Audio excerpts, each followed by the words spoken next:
यहूदी राष्ट्र राज्य पर गांधी का रुख। प्रीलिम्स के लिए महात्मा गांधी, इजरायल फिलिस्तीन संघर्ष, बाल्फोर घोषणा। मेंस के लिए भारत के हितों पर देशों की नीतियों और राजनीति का प्रभाव, इजरायल फिलिस्तीन संघर्ष को लेकर भारत का रुख और प्रस्तावित समाधान। स्रोत: इंडियन एक्सप्रेस। चर्चा में क्यों महात्मा गांधी फिलिस्तीन में यहूदी राष्ट्र राज्य की स्थापना का वैचारिक रूप से विरोध करते थे।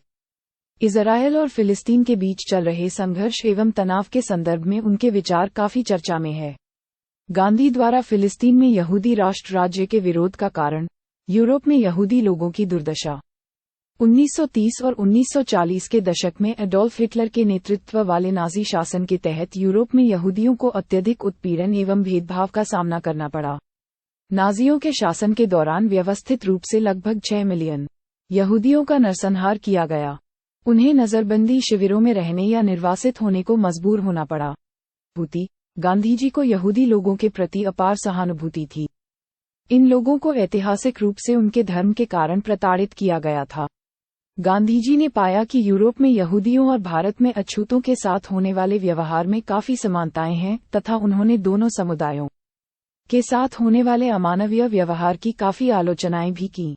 गांधी जर्मनी द्वारा यहूदियों के उत्पीड़न को लेकर बहुत चिंतित थे और उनका मानना था कि इस तरह के उत्पीड़न को रोकने के लिए अगर जर्मनी के साथ युद्ध करना पड़े तो यह उचित होगा। ज़ायोनी आंदोलन और उसके लक्ष्य।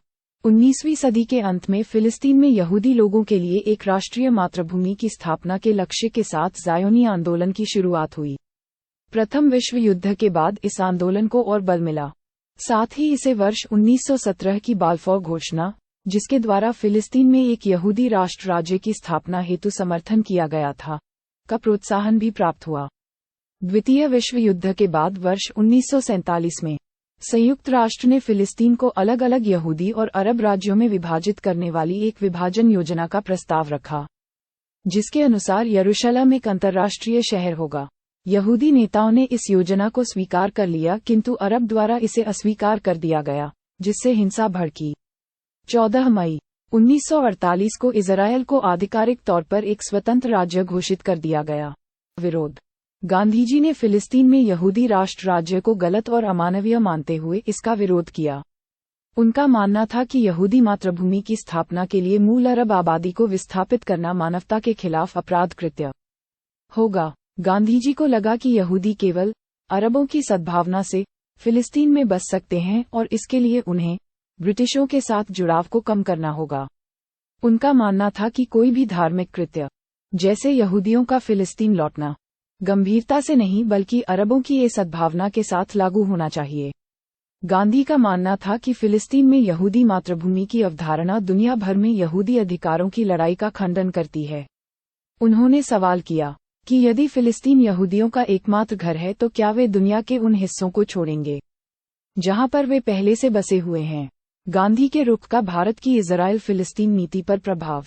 गांधीजी की राय और उनके स्वयं के साम्राज्यवाद विरोध का भारत के पहले प्रधानमंत्री जवाहरलाल नेहरू पर गहरा प्रभाव पड़ा। वे दशकों तक उभरते राष्ट्र की विदेश नीति को आकार देने के लिए जिम्मेदार थे, जिसके कारण भारत ने फिलिस्तीन को विभाजित करने वाले संयुक्त राष्ट्र प्रस्ताव 181 के खिलाफ वोट किया। 17 सितंबर 1950 को भारत ने आधिकारिक तौर पर इजरायल राज्य को मान्यता दी, लेकिन प्रधानमंत्री पीवी नरसिम्हा राव के द्वारा वर्ष 1992 में आधिकारिक राजनयिक संबंध स्थापित किए। भारत फिलिस्तीन मुक्ति संगठन (PLO) को एकमात्र फिलिस्तीनी प्रतिनिधि के रूप में स्वीकार करने वाले पहले गैर अरब देशों में से एक था। वर्ष 1988 में भारत ने फिलिस्तीन को एक राज्य के रूप में मान्यता दी। साथ भारत की नीति में भी कुछ जो उसके रणनीतिक और आर्थिक हितों को दर्शाते हैं।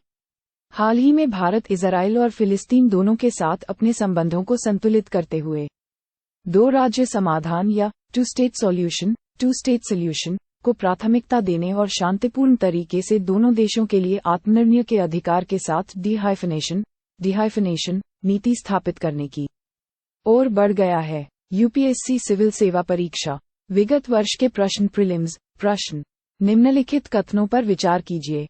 2023 कथन आए, इजराइल ने कुछ अरब राज्यों के साथ राजनयिक संबंध स्थापित किए हैं। कथन 2, अरब शांति पहल सऊदी अरब की मध्यस्थता से इजराइल और अरब लीग द्वारा हस्ताक्षरित हुआ। उपर्युक्त कथनों के बारे में निम्नलिखित में से कौन सा एक सही है? अ. कथन आई और कथन दो दोनों सही हैं तब कथन दो कथन आई की सही व्याख्या है। बी. कथन आई और कथन दो दोनों सही हैं तथा कथन दो कथन आई की सही व्याख्या नहीं है। सी. कथन आई सही है किंतु कथन दो गलत है। डी. कथन आई गलत है किंतु कथन दो सही है। उत्तर सी। समाचारों में टू स्टेट सॉल्यूशन शब्द का उल्लेख किस संदर्भ में किया जाता है? 2018 अ. चीन, B. Israel, C. Iraq, D. Yemen. उत्तर बी. मेंस प्रश्न। आवश्यकता से कम नकदी। अत्यधिक राजनीति ने यूनेस्को को जीवन रक्षण की स्थिति में पहुंचा दिया है। अमेरिका द्वारा सदस्यता परित्याग करने और सांस्कृतिक संस्था पर इजरायल विरोधी पूर्वाग्रह होने का दोषारोपण करने के प्रकाश में इस कथन की विवेचना कीजिए। 2019 प्रश्न। भारत के इजरायल के साथ संबंधों ने हाल ही में एक ऐसी गहराई और विविधता हासिल की है जिसकी पुनर्वापसी नहीं की जा सकती है। विवेचना कीजिए। 2018